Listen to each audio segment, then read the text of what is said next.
how would it fit in with our sort of work and the expectations with work, and got a lot of questions that we had.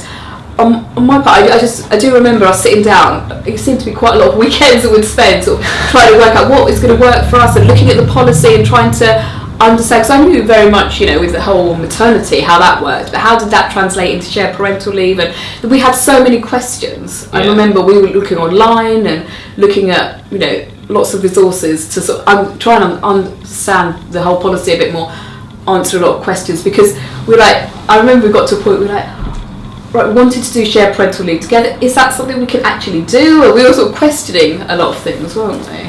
Yeah, and I think I probably knocked up a spreadsheet at some point to work out a few scenarios. But I think there were, once we'd kind of decided this was something that we wanted to do, it was then kind of exploring the policy in a bit more detail about how did it work in practice and getting into some of the specifics. And Yolani's already, you mentioned finances, so there's a financial consideration, and I know people probably think as well from the father's perspective, what would be the impacts of work, how would have my boss view it, if I was going to take a significant amount of time off, what were the impacts of that. And so there were some early discussions. I remember flagging it quite early at work to say that I'm considering, you should know now that I'm considering doing this,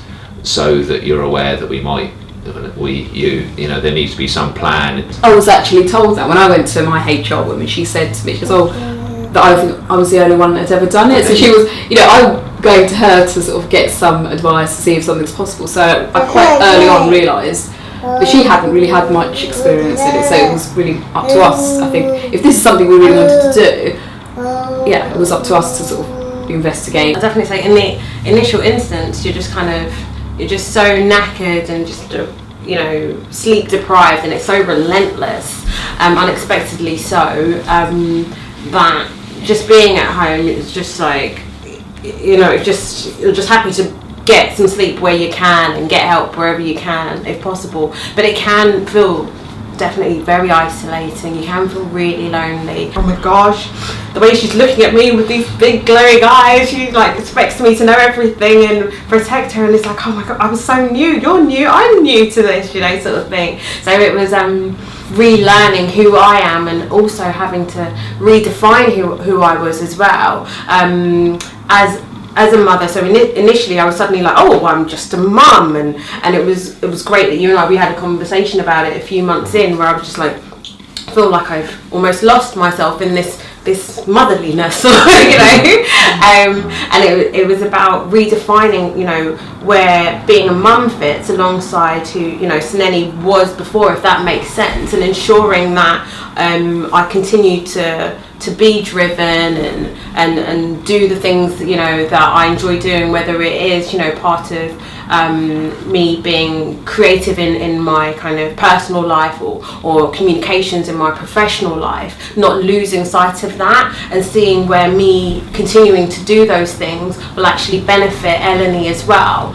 And so I think we sort of started off with share it half and half, which we pretty much did. I did 6 months and Sam did 5. We did a little bit of overlap in between. I think on reflection, one thing I think I would do, having seen another friend who sort of took more of an overlap, that was actually really nice. I think we'd had 2 weeks of kind of what we called handover at the time. But I think if we were to have another, I'd probably look to take more together, because you don't get much chance to spend some time off, some real quality time off together. So to actually get the opportunity to do that, I think